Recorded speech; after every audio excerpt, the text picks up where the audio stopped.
¿Qué tal? Bienvenidos a este simposio en cuidados paliativos del Congreso Virtual ALGIA 2021.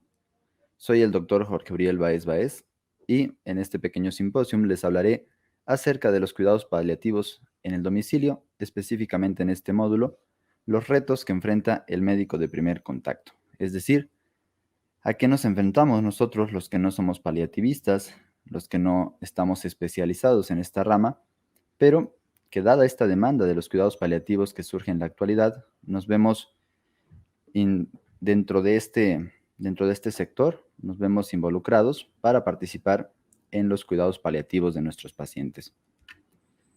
Para hablar un poco acerca de esto, vamos a recordar que desde el 2017, en una publicación de un resultado de una asamblea de la Organización Mundial de la Salud, nos dicen que los cuidados paliativos son reconocidos como un derecho humano a la salud. Es decir, debemos proporcionar cuidados paliativos a quien lo requiera para así favorecer ese derecho de presentar una salud o un acceso total a la salud. Deben proporcionarse a través de servicios de salud integrados y con atención a las necesidades y preferencias del individuo.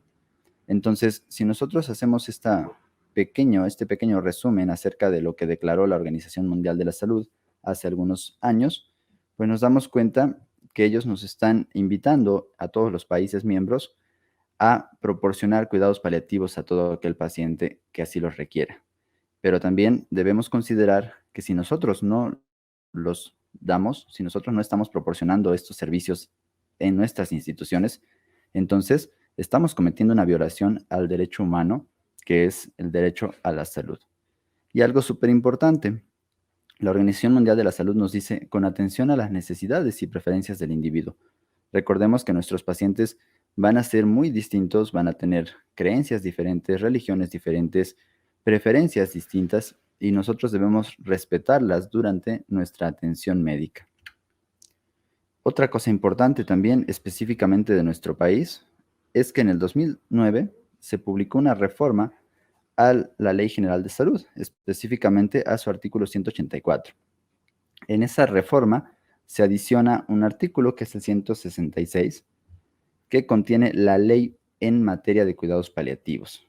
Es decir, desde el 2009 nosotros ya tenemos aquí en México una ley que regula, que norma y que nos dice cómo se deben hacer estos cuidados paliativos. Por lo tanto, una institución que tiene enfermos en situación de terminalidad o en situación en la que requieren un tratamiento para poder soportar los síntomas, que ya no tenemos una cura, que ya no tenemos una forma de tratar la enfermedad que los está causando, debemos proporcionarle cuidados paliativos y esto ya no debiera quedar a consideración del médico porque ya es una ley. Si nosotros no los estamos ofreciendo, si nosotros no los estamos aportando, entonces estaríamos incumpliendo esta ley o este artículo de la Ley General de Salud que se modificó en el 2009. ¿Qué nos dice este párrafo en materia de cuidados paliativos que se adicionó a la ley? Que nosotros debemos salvaguardar, debemos proteger la dignidad de los enfermos en situación terminal, garantizar una muerte en condiciones dignas, garantizar los derechos del enfermo y conocer los límites entre el tratamiento curativo y el paliativo. Este último párrafo, este último punto es bastante importante porque el concepto de enfermedad terminal todavía es algo que preocupa a muchos médicos y que preocupa a muchos pacientes, ¿no? Cuando a algún paciente se le establecen esos criterios, hablamos de una enfermedad de terminalidad que tiene mal pronóstico, que es progresiva, que no tiene un tratamiento que pueda alcanzar la cura y que normalmente tiene una sobrevida menor a 6 meses. Entonces, si nosotros establecemos esos criterios y le compartimos a los familiares o al paciente esta situación, en muchos casos se genera una negación y los pacientes no lo aceptan, comienzan a buscar otras opciones, lo cual por supuesto es válido, pero muchas veces en esa búsqueda de opciones se pierde tiempo valioso que debiera emplearse a iniciar un plan de cuidados paliativos, porque este paciente que se niega a aceptar que su enfermedad no tiene una cura, buscará opciones en otros sitios, buscará otros médicos, buscará terapias alternativas, caerá incluso en cosas que no son médicas, que son charlatanería, y durante todo ese tiempo su enfermedad irá progresando. Y una enfermedad que va progresando sin tratamiento y sin tratamiento sintomático va a ser más difícil de controlar cuando las molestias se hagan más graves o más severas. ¿Qué nos dice también esta norma o esta ley de cuidados paliativos? Que debemos brindar un cuidado activo y total de aquellas enfermedades que no responden a un tratamiento curativo. Esta es la definición que nos da la ley mexicana acerca de los cuidados paliativos. Un cuidado activo y total de aquellas enfermedades que no responden a un tratamiento curativo. Y aquí hay todavía un pequeño debate porque existen enfermedades que no cumplen criterios de terminalidad, pero que no responden a tratamientos curativos. Aquí podríamos incluir la infección por VIH o incluso diabetes mellitus, ¿no? Esas son enfermedades progresivas que no responden a un tratamiento curativo, que deben mantener un tratamiento permanente en la mayoría de los casos y que de suspenderse ese tratamiento, estos pacientes comenzarán a presentar complicaciones. Y muchos de ellos presentarán dentro de sus complicaciones síntomas desagradables como es el dolor asociado a neuropatías diabéticas o el dolor asociado a infección por VIH. Y ellos también debieran llevar un tratamiento sintomático y también debieran ser considerados dentro de estos cuidados. Sin embargo, al no cumplir ese criterio de terminalidad, no están considerados aquí todavía. Es algo que se tiene que modificar aún en nuestra legislación. Ese cuidado integral o ese cuidado activo que implica control de los síntomas. Y dentro de los principales síntomas, por supuesto, tenemos el dolor. Por supuesto, hay otros como la disnea, como el delirium, como la agitación, pero de los principales que manifiestan las enfermedades terminales, especialmente aquellas de origen oncológico, pues es el dolor. Y también hay que considerar, así como se mencionó al principio, que debemos tener en cuenta las preferencias y las cuestiones individuales de cada paciente. Y dentro de esto se incluye atender aspectos psicológicos, sociales y espirituales. En otro módulo que revisaremos acerca del proceso de la muerte, vamos a revisar acerca de este aspecto de la atención psicológica, social y espiritual que a veces como profesionales de la salud descuidamos un poco, ¿no? Nos enfocamos tanto en la parte médica, en la parte del control sintomático, del soporte sintomático, que olvidamos que nuestro paciente va más allá de ese aspecto biológico y tiene un aspecto psicológico y un aspecto social que a veces se descuida, incluso el aspecto espiritual. Recordemos que una parte del bien morir o de una muerte digna incluye que aquellas personas que tengan algún tipo de creencia o profesen alguna religión reciban atención, reciban compañía de la persona que se encarga de impartir esta religión, un sacerdote, un pastor, vaya, alguna persona que sea miembro de este grupo para que les haga compañía, para que hable con ellos, incluso para que los ayude a prepararse para ese proceso de duelo por la pérdida que está por llegar, ¿no? Ahora, ya enfocados específicamente en nuestro tema, que son los retos en los cuidados paliativos, pues comenzaremos por estas estadísticas globales que son bastante alarmantes. En el mundo se considera que 40 millones de personas necesitan cuidados paliativos al año. De esos 40 millones, el 78% se encuentra en países de ingresos bajos o ingresos medianos, como es el nuestro. Y en general, de manera global, la cobertura es inferior a la requerida. En la mayoría de los casos, por barreras económicas, es decir, no se tienen los recursos suficientes para poder hacer estos cuidados paliativos o para poder aplicarlos a todos los pobladores que lo necesitan, que como vemos son muchos. Y la segunda en importancia, ausencia de preparación. ¿Qué quiere decir esto? No tenemos suficientes profesionales de la salud que sean expertos en cuidados paliativos o que estén capacitados en cuidados paliativos para poder brindar este servicio. Ahora, en un artículo que se publicó en el año pasado y en una entrevista que hacían a la doctora Luz Adriana Templos del Departamento de Medicina Paliativa del Hospital Gea González, nos hablaban de estas cifras ubicadas en nuestra población. En Latinoamérica, solo el 7.6% de los pacientes que requieren este servicio tienen acceso a él. Es decir, tenemos más de un 90% de pacientes en situación de terminalidad o sufriendo y que requirieran un cuidado paliativo y que no lo están teniendo. Que solo el 5% de los médicos que ejercen en nuestro país tienen preparación en el área. Y que en general en Latinoamérica solo tenemos 2.6 equipos capacitados para atender este tipo de pacientes por cada millón de habitantes.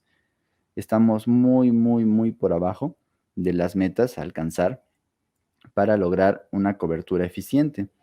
Basta con considerar que aquí en nuestro país son muy pocos hospitales los que tienen establecida un área de cuidados paliativos real.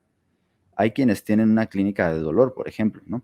Donde se brinda el soporte sintomático para pacientes que no pueden controlar su dolor con los fármacos comunes y que hay que acudir a los fármacos de prescripción regulada, etcétera, ¿no? Pero la mayoría de ellas en los hospitales de los estados de provincia son clínicas de dolor, es decir, están enfocadas únicamente al tratamiento de este síntoma. Olvidamos todos los demás que pueden formar parte de los retos para los cuidados paliativos. Aquí en México, el Hospital Subirán, el Hospital G. González, son los que tienen realmente un área establecida para esto. Algunos otros también, pero estos son los más grandes, los que mayor tiempo llevan haciendo esto y los que un mayor número de pacientes ven.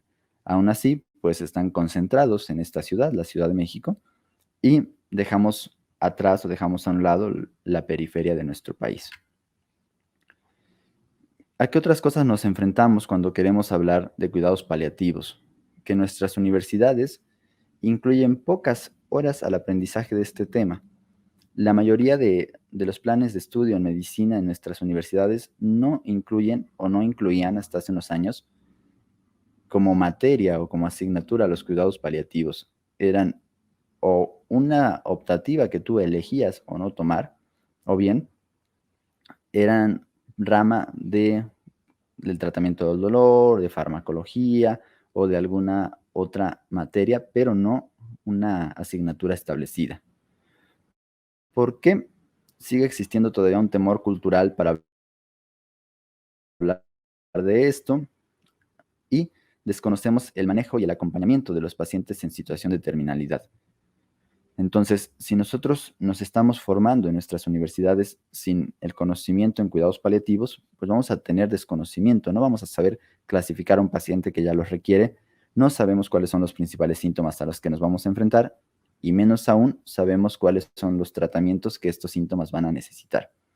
Entonces, no sabemos cómo hacer este manejo o este tratamiento de los síntomas en cuidados paliativos. Como mencioné hace un momento, uno de los principales síntomas en estos pacientes es el dolor. Y en el tratamiento del dolor hay muchos retos todavía que debemos vencer, muchas barreras, entre ellas la opiofobia. Seguimos teniendo un miedo irracional a usar fármacos opioides. Y este miedo irracional se debe en realidad al desconocimiento. ¿Por qué? Porque no sabemos que incluso la escalera de la OMS te dice que a partir del segundo escalón, es decir, en dolor moderado, ya debiéramos usar un opioide débil y en dolor severo debemos usar un opioide potente. Y nosotros vemos todos los días pacientes que tienen un dolor severo y que tienen todavía un AINE, o peor aún, que tienen 2 AINE o 3 AINE o el número que quieras imaginar de esos medicamentos, sin que se haya avanzado a un opioide, aun cuando así se pauta en la escalera de control del dolor que diseñó la OMS. Entonces, ¿por qué existe esta opiofobia? Por valoración inadecuada de nuestros pacientes, porque no sabemos el mecanismo de acción de estos medicamentos, no sabemos los efectos adversos y nos da miedo aplicarlos, por la creencia de que el dolor es inevitable, tanto en nuestros médicos como en nuestra población. Muchas veces se tiene todavía esa idea, ¿no? Por supuesto, usted tiene esta enfermedad duele, es normal que le duela. Por supuesto que el dolor es consecuencia de esa enfermedad, pero nosotros debemos disminuirlo, sino evitarlo, ¿no? Tal vez no alcancemos a eliminarlo, pero sí tenemos que hacer que disminuya su intensidad, su severidad o la duración de estos periodos dolorosos. ¿Qué otra cosa influye en el uso de estos fármacos? Estricta regulación. Como sabemos, para prescribir la mayoría de los opioides necesitamos, aquí en México, una receta que elabora COFEPRIS y que hay que tramitarla por separado y que no se puede emplear nuestro blog de prescripciones normales. El desabasto, que ha empeorado en los últimos años, si usted trata de buscar algún opioide, no lo va a encontrar en la mayoría de las farmacias. Hay que acudir a las farmacias especializadas que precisamente están en la periferia de estos grandes hospitales que tienen clínicas de dolor o clínicas de cuidados paliativos. Y el costo. Uno de los fármacos que se puede emplear de forma cómoda, que es de uso común, es la buprenorfina en parches. Y si nosotros consideramos una persona cuyo seguro o cuya institución de seguridad social no le cubre este medicamento o no lo tiene por el desabasto, si le pedimos que lo compre, en general tienen un costo elevado para nuestra población general. Por lo tanto, no se hace práctico estar adquiriéndolos y no se puede seguir el tratamiento. Otro de los retos, algo que le llamamos medicalización de la muerte. ¿Y a qué nos referimos con medicalización de la muerte? Que antes, hasta hace unas décadas, las personas nacían en casa, los partos todavía se hacían en casa y la muerte se hacía en casa, ¿no? El periodo de agonía, cuando las personas ya sabían o ya notaban que su familiar iba a morir, lo tenían ahí en casa para que lo acompañara la familia y para esperar el momento de la muerte. Entonces, eso ha cambiado. Ahora las personas cuando notan que su familiar ya se complicó mucho, aun cuando ya tenía ese diagnóstico de terminalidad o aun cuando ya se sabía que estaba en periodo de agonía, en el último momento lo llevan al hospital. Entonces, ahí ocurre este proceso. El paciente va a morir al hospital y eso obliga a que los médicos se hagan responsables, por así llamarlo, de la muerte y tengan que encargarse de todos los trámites que esto conlleva. Entonces, hay médicos que no quieren atender pacientes en situación de terminalidad o pacientes que requieren cuidados paliativos porque temen que si este paciente fallece tengan complicaciones con todo el aspecto burocrático, todo el aspecto de realizar trámites. ¿Qué otras cosas encontramos en los retos? Falta de un diagnóstico claro. Muchas veces no se sabe qué enfermedad tiene exactamente, no se han hecho los estudios de gabinete necesarios, los pacientes tienen una idea, pero no saben realmente qué ocurrió, a veces lo tenían en una institución, se dio de alta voluntaria, no tiene documentos, no saben qué le estaban dando, entonces nos entorpecen elaborar un diagnóstico adecuado porque tendríamos que repetir todas esas cosas y los pacientes ya no quieren, ¿no? Falsas expectativas de mejoramiento. Por supuesto, todos queremos que nuestros pacientes mejoren, se curen, ¿no? Pero esto no siempre ocurre y tanto médicos como familiares están a la espera de que mejore. Entonces no queremos ingresar a una unidad de cuidados paliativos o no queremos que se le brinden cuidados paliativos en el domicilio. ¿Por qué? Porque todavía se va a curar, ¿no? No los necesita porque es un paciente que todavía no está en fase terminal. Y la falta de reconocimiento de signos y síntomas. Bárbara Carnes diseñó una tabla que incluso nos da los criterios sintomatológicos de los pacientes que se acercan a la muerte con una aproximación de unos 3 meses. Entonces es bastante interesante, podrían consultarla, porque muchas personas no reconocen esos signos, no reconocen esos síntomas y todavía estamos esperando que nuestro paciente mejore. El temor a acortar la vida. Hay médicos que también no quieren prescribir algunos fármacos por temor a que eso haga que el paciente muera con mayor velocidad, ¿no? Incluso nuestras compañeras de enfermería muchas veces no quieren ser ellas las que apliquen el medicamento por el miedo a que esa dosis vaya a matar al paciente, ¿no? Porque recordemos que el dolor te puede mantener vivo mediante la producción de sustancias que elevan la frecuencia cardíaca, la frecuencia respiratoria y la presión arterial. Y que si nosotros controlamos el dolor, esas sustancias disminuyen, la frecuencia cardíaca disminuye, la presión arterial disminuye y eso incluso puede llevar a que el paciente ya muera. Pero es un paciente que ya estaba cercano a la muerte, que ese ya era el pronóstico, era lo esperado para su patología. Nosotros no estamos acelerando el proceso, solo estamos haciendo que no sufra durante ese proceso. Dificultad en la comunicación con el paciente y la familia, sobre todo en estos momentos de pandemia que se disminuyeron las visitas a domicilio y que optamos por medios electrónicos para comunicarnos con nuestros pacientes. A veces es complejo que comprendan o que nos hagamos entender con nuestras indicaciones para que siga el familiar o cuidador de nuestro paciente en el domicilio. Y poca comunicación con el equipo. Recuerden que al tratarse de una situación que debe ser valorada por un equipo interdisciplinario, además de nosotros, debe trabajar de la mano un psicólogo, un nutriólogo, tal vez un rehabilitador, una enfermera, por supuesto. Y si nosotros no tenemos comunicación, no vamos a estar en sintonía y no vamos a estar haciendo las mismas cosas para que nuestro paciente esté confortable. Y entonces empezamos a contradecir las indicaciones del nutriólogo, el nutriólogo las nuestras, etcétera, ¿no?